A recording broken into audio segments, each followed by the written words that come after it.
আসলে আমি প্রেগনেন্ট। আমি যখন আমার স্বামীর বাড়ি থেকে চলে আসি তখনই আমার পেটে বাচ্চা ছিল, কিন্তু আমার স্বামীও সেটা জানতো না, এমনকি আমার এই পরিবারের কেউই জানতো না।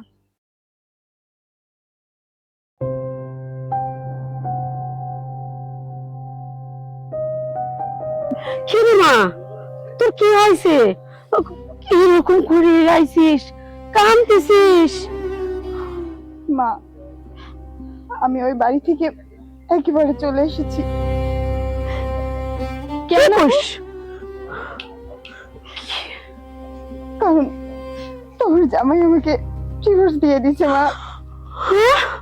মা কি কয়? কি কি কষ্ট তুই এসব? জামাই তো ডিভোর্স দিয়েছে মানে? এটা কি করে হতে পারে ক? আমার এমন লক্ষ্মী মন্ত্র মেয়ে কি করে ডিভোর্স দিতে পারে? এর মিথ্যে, তুই ক, এদের মিথ্যে কথা ক। না মা, এটাই সত্যি কথা। তোমার জামাই নেশা করে, জুয়া খেলে, আমাকে টাকার জন্য অনেক চাপ দেয়, বলে তোর বাবার বাড়ি থেকে টাকা এনে আমাকে দে। আমি তো অনেকবার তোমার থেকে টাকা নিয়ে গিয়ে দিয়েছি মা, কিন্তু সে টাকা সে জুয়া খেলে নষ্ট করছে। এখন আবার টাকার জন্য অনেক চাপ দিচ্ছিল। আমি বলেছি পারবো না। সে আমাকে কি বলেছে মা জানো? তুই যদি টাকা না নিয়ে আসিস তাহলে তোকে আমি তালাক দেব।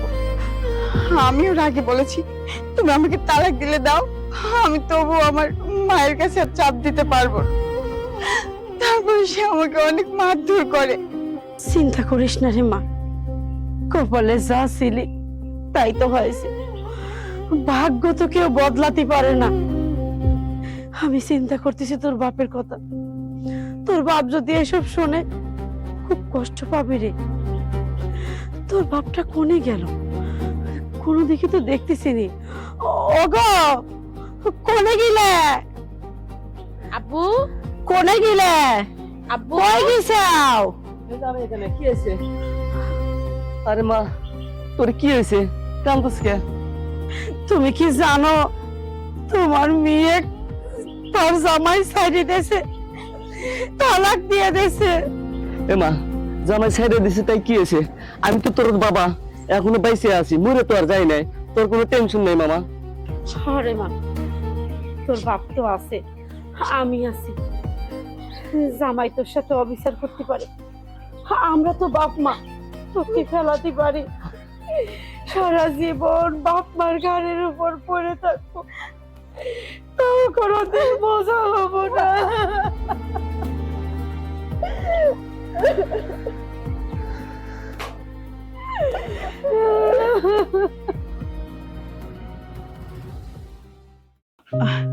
এই যে ভাই, আপনার সাথে পথে দেখা হয়ে গেল। এই যে আপনার শার্ট গুলা সেলাই করা হয়ে গেছে।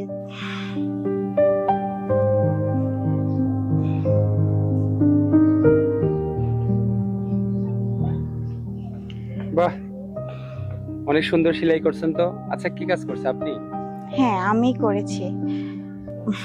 ভাবলাম সেলাই করা হয়ে গেছে আর আপনিও আসছেন না, তাই ভাবলাম যে একটু পৌঁছে দেই। আর তাছাড়া টাকা পয়সারও একটু সংকট, সেই জন্য ভাবলাম যে আমিও দিয়ে আসি, টাকাটাও নিয়ে আসি। আচ্ছা, আপনি কষ্ট করে আসলেন কেন? আমি তো গিয়ে আনতাম। আচ্ছা, যাই হোক, আসছেন, ভালোই হয়েছে। আচ্ছা, আপনি এই কাজ করেন কেন? আসলে আমাদের বাড়িতে শুধু কাজ করার মতো আমার বাবা আছে, আর বাবার তো এখন অনেক বয়স হয়েছে, বাবার কাজ করতে অনেক কষ্ট হয়। আর সত্যি কথা বলতে আমি একজন ডিভোর্সি মেয়ে, তাই সংসারে বাবার উপরে বোঝা না হয়ে নিজে কিছু করার চেষ্টা করি। কারণ বাবার তো এখন আগের মতো সামর্থ্য নেই পরিবারের সবাইকে চালানোর। আচ্ছা, আপনি যে কাজটা করছেন এটা আসলে প্রশংসার দাবিদার। আপনাকে অনেক অনেক ধন্যবাদ। আসলে প্রত্যেকটা মেয়েরই স্বাবলম্বী হওয়া উচিত। আপনার মতো স্বাবলম্বী মেয়ে যার ঘরে থাকবে সে ঘরটা আলোয় আলোকিত হবে। আপনি কারো দোয়ায় বাঁচছেন না, নিজের যোগ্যতায় বাঁচতেছেন। এই কারণে আপনাকে সেলুট জানাই। থাক ভাইয়া, আর এত প্রশংসা করতে হবে না। শুনুন, আপনার যদি আমার এই কাজ ভালো লেগে থাকে, তাহলে যদি আবার কাজের দরকার হয় তাহলে আমার কাছে কাজগুলো পাঠাবেন। অবশ্যই আপনার কাছে যাব। আপনার এত সুন্দর হাতের কাজ। তাহলে এখন আমি আসি। আচ্ছা, আসেন, আবার দেখা হবে।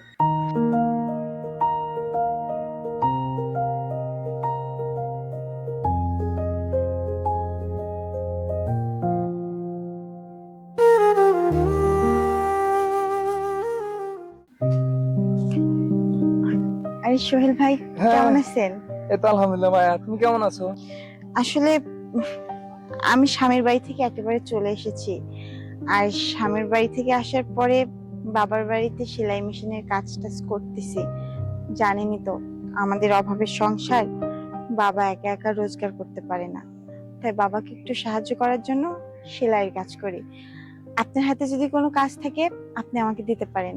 অবশ্যই অবশ্যই অবশ্যই দেবো না কেন। এবং আমাদের যেগুলো বন্ধু সার্কেল আমাদের যতগুলো আছে সবাইকে আমি বলে দেবো। তারপরে তুমি যদি ভালোভাবে চলতে পারো সেটা তো আমাদের নৈতিক দায়িত্ব, অবশ্যই করবো। ঠিক আছে ভাই। আচ্ছা ঠিক আছে, যাও, সমস্যা নাই, আমি দেখবো বিষয়টা।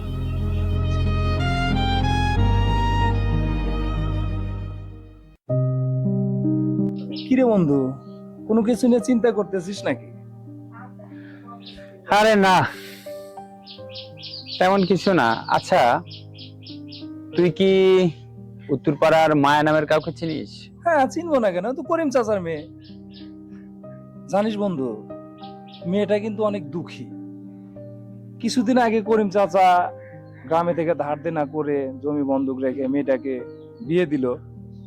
কিন্তু ছেলেটা বুঝছিস, জুয়াখোর, নেশাখোর, ভালো না, অত্যাচার করে। শুনলাম কয়েকদিন আগে ডিভোর্স হয়েছে, এখন তো করিম চাচার বাড়িতে আছে। আমি মেয়েটাকে কয়েকটা শার্ট দিয়েছিলাম, হাতের কাছে অনেক সুন্দর। তো আমি চিন্তা করে দেখলাম যে আমার যত কাজকর্ম আছে সব আমি ওকেই দিব। একটা কাজ করলে কি হয়, আমাদের বন্ধু বান্ধব আছে না, ফ্রেন্ড সার্কেল, যেমন তুই আছিস, তো আমাদের কাজকর্মগুলো ওকে দিলে ওর কিন্তু সাংসারিক একটা হেল্প হয়। তুই কি বলিস? এটা তো অনেক ভালো হয় বন্ধু। ঠিক আছে, তাহলে তো ওর সংসারটা তো আরো ভালোভাবে চলতে পারে, ও নিজের পায়ে দাঁড়াতে পারে। আমাদের যতগুলো ফ্রেন্ড সার্কেল আছে সবাই মিলে যদি আমাদের কাজগুলো যদি ওকে দিয়ে করানো যায় তাহলে কিন্তু নিজের পায়ে দাঁড়াতে পারবে। এটা খুব ভালো কাজ হবে। হ্যাঁ, আসলে মেয়েটা নিজের পায়ে, নিজের যোগ্যতায় নিজের সংসারটা চালাচ্ছে। ওর বাবা কিন্তু অসুস্থ। আমি একটু কথাবার্তা বললাম, দেখলাম যে তাতে আমার মনে হয় যে ওর পাশে দাঁড়ানোটা আমাদের জন্য মানে দায়িত্ব হয়ে পড়ে। প্রতিবেশী বুঝেছি তো, যাই হোক, তাহলে আমরা আমাদের ফ্রেন্ড সার্কেলের সব কাজগুলো ওকে দিই। হ্যাঁ, চল। আচ্ছা, ওকে।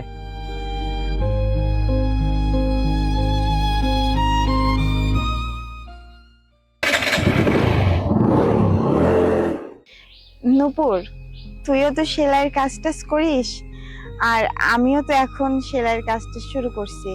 তোর হাতে যদি খুব বেশি কাজ থাকে তাহলে তুই 2-4টা কাজ আমাকে দিতে পারিস। কেন এখন এখানে আইসা কাজ করতেছিস? জামাই বাড়ি থেকে চলে আসলি?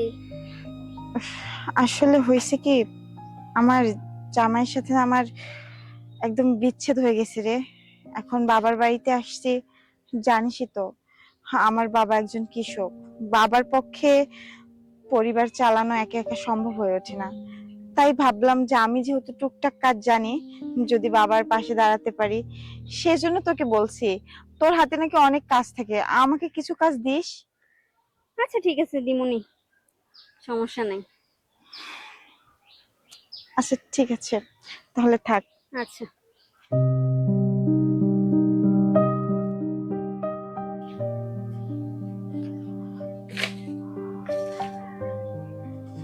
মা, কি রে, তোর মনটা এরকম খারাপ কে?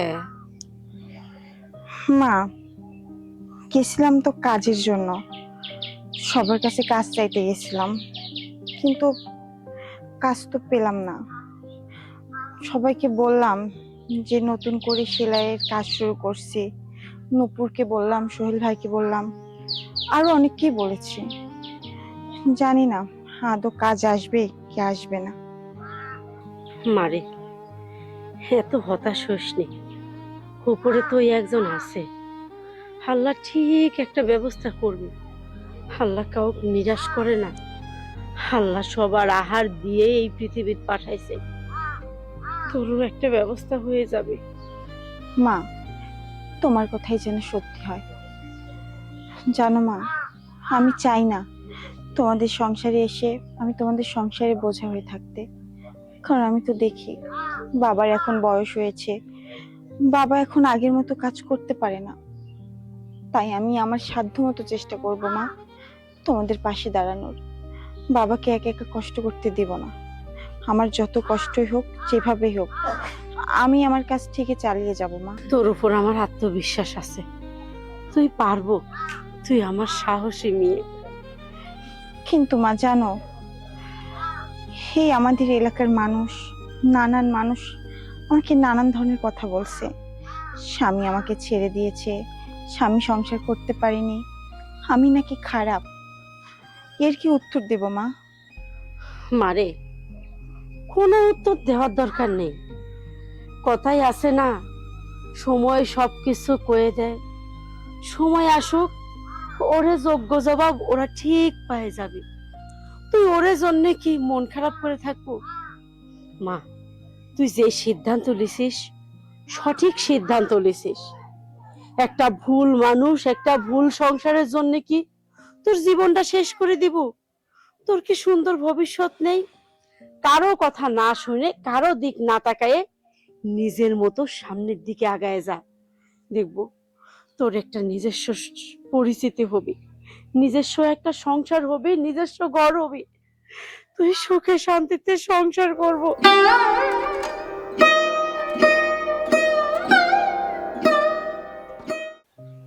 হ্যাঁ মায়া, এই কাপড়গুলো নাও। বন্ধু বান্ধবদের কাছ থেকে নিয়ে এসেছি, কাজগুলো একটু ভালো করে পড়ো। ঠিক আছে ভাইজান, আপনাকে অসংখ্য ধন্যবাদ। আর মায়া, চিন্তা করবে না, আমি সব সময় তোমার পাশে আছি। আপনি আমার পাশে আছেন মানে? না মানে, আমরা বন্ধু বান্ধব সবাই তোমার পাশে আছি। আমাদের যত কাজকর্ম আছে সব তোমাকেই দিব। দেখেন ভাই, আমি কিন্তু অনেক দুঃখী একটা মেয়ে। আমাকে নিয়ে যদি আপনার মনে কোনো কিছু এসে থাকে, তাহলে আমার মনে হয় সেটা না আনাই ভালো। আমি চাই না আমার এই কষ্টের জীবনে নতুন করে আবার কেউ আসুক। আশা করি আমি আপনাকে বোঝাতে পেরেছি। আমাকে আপনার কাজের জন্য দরকার হচ্ছে, আপনি আমাকে কাজ দেবেন, আপনার কাজ করে দেব, বিনিময়ে আপনি আমাকে টাকা দিবেন। এইটাই সম্পর্ক। এর থেকে বেশি সম্পর্ক আমি গড়তে চাই না। আমি আসি, সময় মতো আপনাদের কাপড়গুলো আপনারা পেয়ে যাবেন।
ও ভাইয়া, আপনার ওখানে যাচ্ছিলাম। ও আচ্ছা, তা তোমার আপু কি হয়েছে? ও আসলো না মানে? এই যে আপু হচ্ছে কি আজকে আসতে পারবে না, আজকে অনেক কাজ তো, তাই আপু আপনার জামা কাপড়গুলো আমার কাছে পাঠিয়ে দাও। আচ্ছা ভাইয়া, তবে যাই। হ্যাঁ, এই শোনো, তোমাকে একটা কথা জিজ্ঞেস করতে চাইলাম। হ্যাঁ ভাই বলুন। আচ্ছা, তোমার আপুর বিয়ে শাদী নিয়ে কোনো চিন্তা ভাবনা আছে তোমাদের? না সে কথা তো আর আমি বলতে পারবো না, আব্বু আম্মু বলতে পারবে। আচ্ছা ঠিক আছে। আচ্ছা আচ্ছা আসি ভাই। আচ্ছা। কিরে, তোর তাকানোর মধ্যে রহস্য খুঁজে পেলাম, ঘটনা কি? আরে না, তেমন কিছু না, এই বউদের সাথে একটু ভালো লাগে আর কি। বুঝছি বেটা, তুমি চলো। ভাইয়া আপনাকে একটা কথা বলতাম। বলো, কি বলবা? আপনি যে ওই আপুর সাথে এত ঘষাঘষি ডলাডলি করতেছেন, এটা কিন্তু গ্রামের মানুষ ভালো চোখে দেখতেছে না। এই কি বলো তুমি এগুলো? হ্যাঁ সত্যি, আপু যদি এত ভালোই হতো তাহলে জামাই বাড়ি থেকে এভাবে বের করে দিত না, বুঝতে এই। পারছেন? আজে বাজে কথা বলবা না। শুধুমাত্র মেয়ের কারণেই কিন্তু সংসার ডিভোর্স হয় না, তার স্বামীর কারণে হতে পারে, পারিবারিক অন্যান্য সমস্যার কারণে হতে পারে। তুমি না জেনে না শুনে মায়ের সম্পর্কে এরকম কথা বলতে পারো না। ভাই আমি আজে বাজে কথা বলতেছি না, সবাই যা বলতেছে তাই বললাম। এখন ভালো মন্দ বুঝা আপনার কাছে, আমি আর কি বলবো বলেন। শোনো, সবার চোখে ওর কাজটা তো বেজে পড়ছে, বুঝো নাই? ও নিজের পায়ে নিজের যোগ্যতায় ইনকাম করাচ্ছে, পরিবারকে চালাচ্ছে, এটা তো সমাজের লোকজনের ভালো লাগতেছে না। সমাজের লোকের কথা কি বলবো, তোমারই তো নিজের ভালো লাগতেছে না, এই জন্য আসছে ওর বিরুদ্ধে লাগাইতে। যাও, আজে বাজে কথা বললো না। আসছে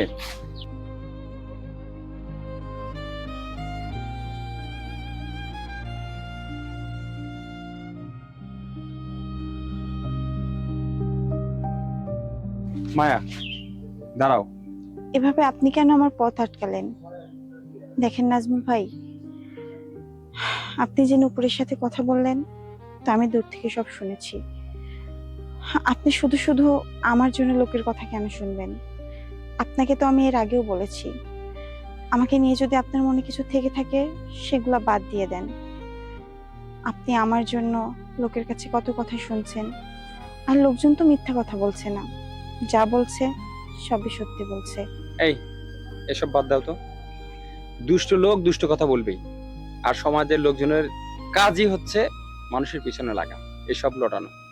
আমি যখন এইসব নিয়ে মাথা ঘামাচ্ছি না, তোমার এসব নিয়ে ভাবনার কোনো চিন্তার কারণ নাই।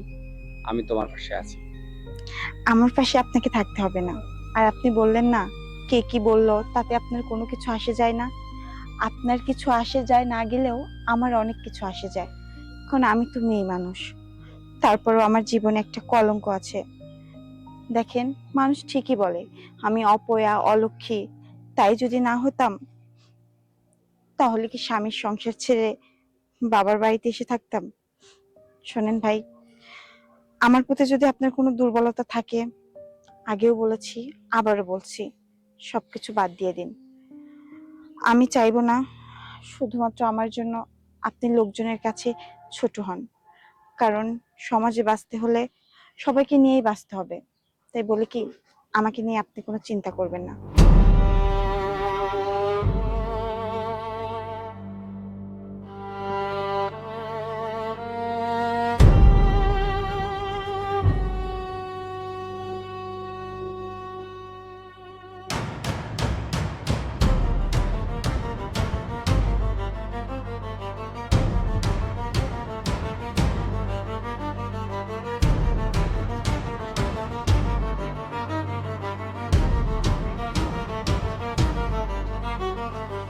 কি খবর বন্ধু? হঠাৎ এত জরুরি তলব? বড় একটা টেনশনে পড়ে গেলাম বন্ধু। বাড়িতে মা বাবাকে বললাম মায়ের কথা, ওনারা রাজি না। কিন্তু কি করব বল, আমি তো অনেক ভালোবেসে ফেলেছি ওকে, ওকে ছাড়া তো ভাবতে পারছি না। দোস্ত, আঙ্কেল আঙ্কেলটি কিন্তু খারাপ কিছু বলে নাই। তুই একটা হ্যান্ডসাম ছেলে, শিক্ষিত ছেলে, তুই কেন ওই ডিভোর্সি মেয়েকে বিয়ে করতে যাবি? দুনিয়া তার মেয়ে পাইলি না তুই? আরে তুই এসব বলতেছিস? আমি ওরা ভালোবাসি, ও ডিভোর্সি হয়েছে তো কি হয়েছে? মানুষের বিয়ে হতে পারে না, ডিভোর্স হতে পারে না। তুই দেখতেছিস সে গ্রামের লোকজন চাষাভুষার মতোই মেয়েদের ডিভোর্স নিয়ে পড়ে আছিস। দেখ বন্ধু, তুই একজন শিক্ষিত ছেলে, স্মার্ট ছেলে, ঠিক আছে? আঙ্কেল আন্টির তুই হচ্ছে অনেক স্বপ্ন, তুই যদি একটা ডিভোর্সি মেয়েকে বিয়ে করিস, ঠিক আছে, আঙ্কেল আন্টি মানুষের মুখ দেখাবে কিভাবে, আর আমরাই বা কিভাবে মুখ দেখাবো বল? দোস্ত, যদি তুই ভালোবাসতি তাহলে এমনটা বলতি না। ভালোবাসা আর মায়া যে একবার পরে তার কাছে এসব কোনো বিষয় না। আর দুনিয়ার তুই মানুষ পাইলি না, ডিভোর্সি মেয়ের প্রেমে পড়া লাগবে তোর? আর দুনিয়ার মেয়ে মানুষ নাই। শোন, সে ডিভোর্সি হোক আর বিধবাই হোক, তাকে আমি ভালোবাসি আর মায়াকে আমি পেতে চাই। এখন তুইও যদি আমার পাশে না থাকিস, দেখি আমি একা কি করতে পারি। তোর যা খুশি তুই কর, আঙ্কেল আন্টি যেটা বলছে আমিও সেটাই বলবো, ঠিক আছে? তারপর তোর ইচ্ছা, তুই যা খুশি তুই করতে পারিস। আচ্ছা তুই আয়, যা যা, একা থাকতে দে আমাকে।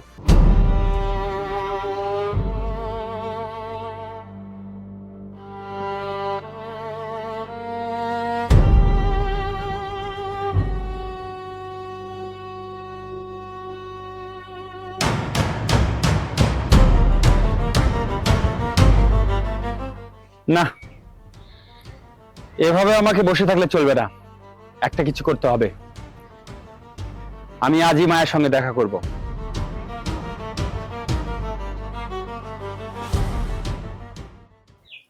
দেখেন, আপনি যদি বারবার এভাবে আমার বাড়ির আশেপাশে আসেন তাহলে তো আমার সমস্যা আরো বেশি বাড়বে। কারণ আপনি এমনিতেই জানেন যে আমাকে নিয়ে এই এলাকার মানুষ অনেক কানাঘুষা করে, অনেক বাজে মন্তব্য করে। তারপরেও আপনি বারবার আসেন, আপনি আর আইসেন না। মায়া, অন্যের কথায় কান দেওয়ার তোমার দরকার নাই। আমার দিকটা একটু চিন্তা করো। আপনার বিষয়ে আমি আর কি দেখবো বলুন? আপনি শুধু শুধু আমার পিছে ঘুরেন। আমি তো আপনাকে বলেছি আমার সাথে আপনার যায় না, কারণ আপনি অনেক শিক্ষিত একটা ছেলে, আপনার বংশ পরিচয় ভালো। আর তাছাড়া আপনি যে আমাকে নিয়ে এত ভাবেন, আপনি যদি আমাকে বিয়েও করেন, আপনার বাড়িতে তো কখনো আমাকে মেনে নেবে না। অবশ্যই আগের মতোই অশান্তি শুরু হয়ে যাবে আমার জীবনে। আমি চাই না যে আমার জীবনে নতুন করে আবার কোনো দুঃখ আসুক। আমি বিয়ে শাদী নিয়ে এখন না ভাবি না, আমি এখন শুধু আমার ভবিষ্যৎ নিয়ে চিন্তা করি। এই যে আমি এখন সেলাইয়ের কাজ করছি, একটা ছোট্ট টেলার্স চালাচ্ছি, আমার না স্বপ্ন আছে আমি আমার এই ব্যবসাটাকে আরো বড় করব। আমি এখন ভবিষ্যতের কথা চিন্তা করে ক্যারিয়ার ধ্বংস করতে পারবো না। তার চেয়ে ভালো হবে আপনি আমার পিছে আর আইসেন না। আপনি আমার থেকে অনেক ভালো মেয়ে পাবেন। আমি তো ডিভোর্সি একটা মেয়ে, আমাকে বিয়ে করলে আপনার সারাটা জীবন লোকের কথা শুনতে হবে। দেখো, কে কি ভাবলো আর পরিবার মানবে কি মানবে না সেটা আমি বুঝবো। আমি তোমাকে ছাড়া অনেক সুন্দর মেয়ে পাবো, কিন্তু তোমাকে তো পাবো না। আমি ভালোবাসি তোমাকে, আমি তোমাকে চাই, আমি অন্য কাউকে চাই না। দেখুন, আপনাকে আর কিভাবে বোঝালে আপনি বুঝবেন বলুন তো? আমি চাই না আমার জীবনে এমন কেউ আসুক আর যার জীবনটা আমার নষ্ট হয়ে যাক। আপনি কেন শুধু শুধু আমার জন্য কথা শুনবেন মানুষের? তাই বলছি, এখনো সময় আছে, ফিরে যান। আমি তোমাকে ভালোবাসি, আর আমি যে জায়গায় এসেছি, যে পর্যন্ত এসেছি, আমি সেখান থেকে ফিরতে পারবো না। চুপ করুন, আবেগ দিয়ে জীবন চলে না। আপনি আমার বিষয়ে কি জানেন? কতটুকু জানেন? কিছুই জানেন না। শোনো, তোমার সম্পর্কে আমি কিচ্ছু জানতে চাই না, আমি শুধু তোমাকে চাই। তুমি আমার বিষয়টা বোঝার চেষ্টা করো। চুপ করুন। আপনাকে আমি একটা কথা বলি, একতরফা কখনো প্রেম ভালোবাসা হয় না। কারণ আমি আপনাকে ভালোবাসি না, আর কখনো ভালোবাসবো না, এই কথাটা মাথায় রাখবেন। মা শোনো, বললাম না সরি। আমি আপনাকে ভালোবাসি না, আর কখনো আমার সামনে আসবেন না। মায়া,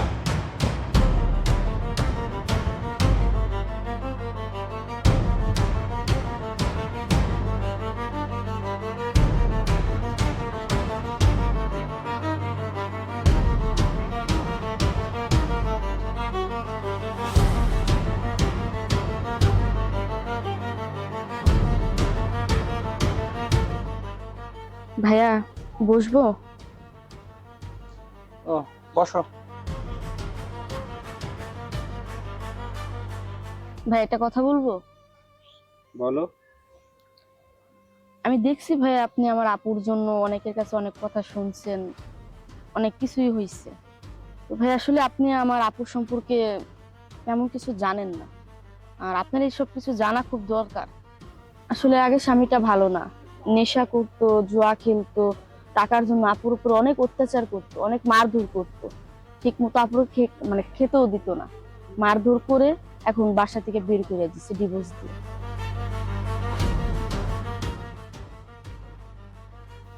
ও, তোমার আপু এই কারণেই আমাকে বিশ্বাস করে না।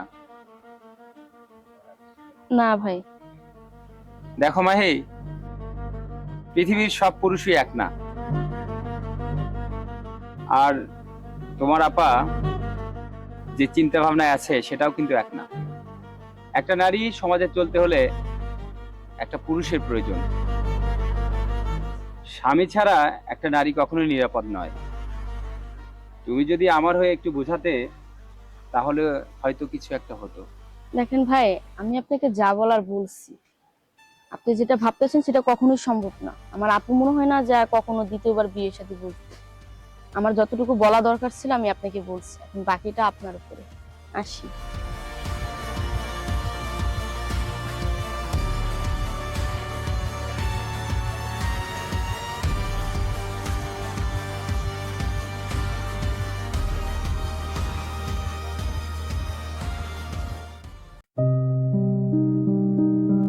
মায়া, মায়া,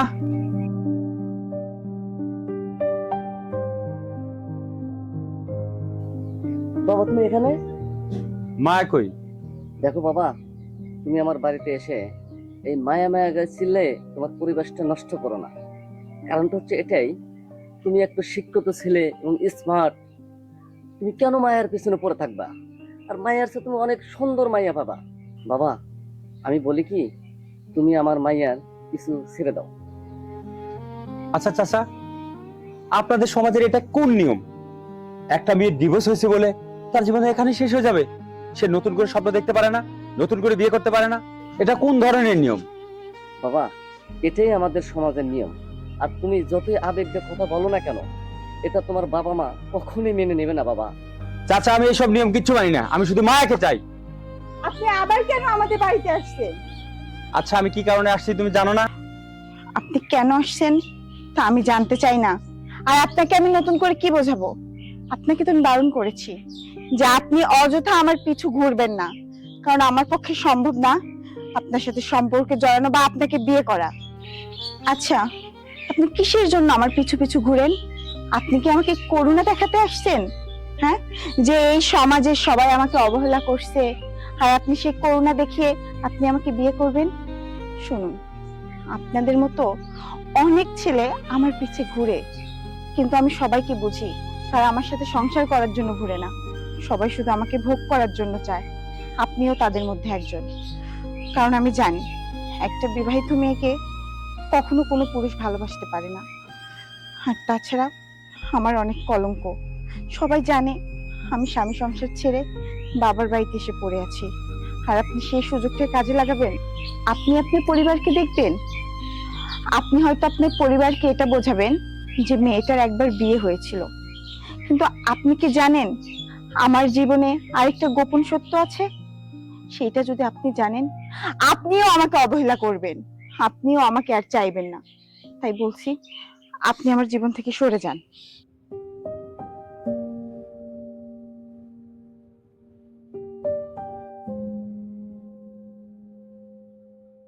দেখো মায়া, আমি কোনো সুযোগ নিতে চাচ্ছি না বা কোনো করুণাও করছি না। আমি তোমাকে ভালোবাসি, একদম হৃদয় থেকে ভালোবাসি, তাই তোমার কাছে আমি বারবার ফিরে আসি। তুমি আমাকে কি সমাজে আর সব পুরুষদের মতো মনে করছো যে আমি তোমাকে সুযোগ নেব? আর তুমি কোন সমাজের কথা বলছো? সমাজ, পরিবার সবকিছু তুমি আমার উপরে ছেড়ে দাও, ওগুলো আমি দেখবো। আর আর কি এমন সত্য আছে যে তুমি বলতে পারছো না? বলো, আমি সবকিছু জানতে চাই।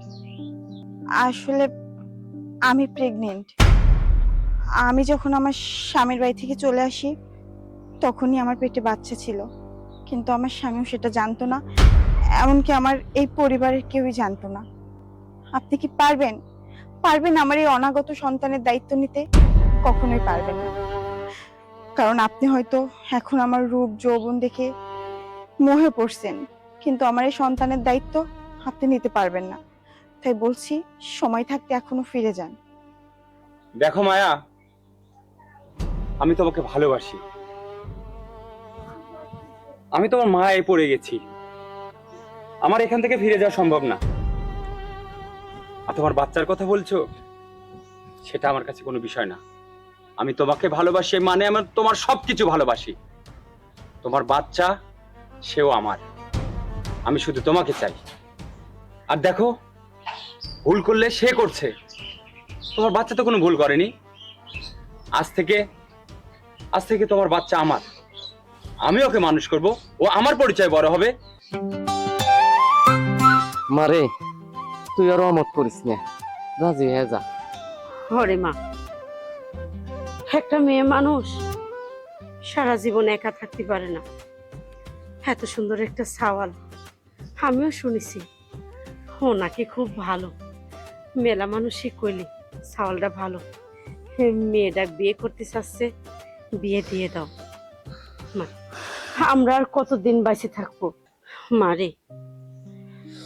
আমারই মেয়ে মানুষের জীবন কতদিন একা কাটাবো ক? আর আমি আর তোর বাপ কত কালার বাইসে থাকবো? তো কিডা দেখবে? এই যে তোর পেটে বাচ্চা, ও কি বা কিডা মানুষ করবে? এত ভালো একটা সাওয়ালের বিয়ের প্রস্তাব আইছে, তুই বিয়েটা করে ফেল। সাওয়ালটা যেহেতু তোর বাচ্চা কাচ্চার দায়িত্ব নিতে চাইছে, তুই বিয়েটা কর মা। বিয়ে করে সুন্দর একটা সংসার গড়ে তোল।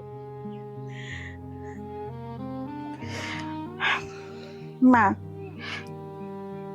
তুমি আর বাবা যেহেতু বলছো এত করে, সেখানে আমার আর কোনো অমত নেই। আমি ওনাকে বিয়ে করতে রাজি। ভাইয়া আসলে অনেক ভালো। ভাইয়া তোমার যে তাহলে খোঁজ খবর নিছে আর তোমার জন্য মানুষের সাথে অনেক লড়ছে। আমিও চাই ভাইয়ার সাথে তোমার বিয়েটা হোক।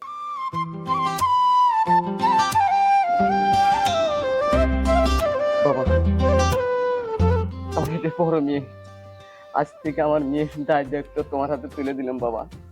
তুমি আমার মেয়ের সুখী রেখো, ওনাকে কোনো কষ্ট জানতাম না বাবা।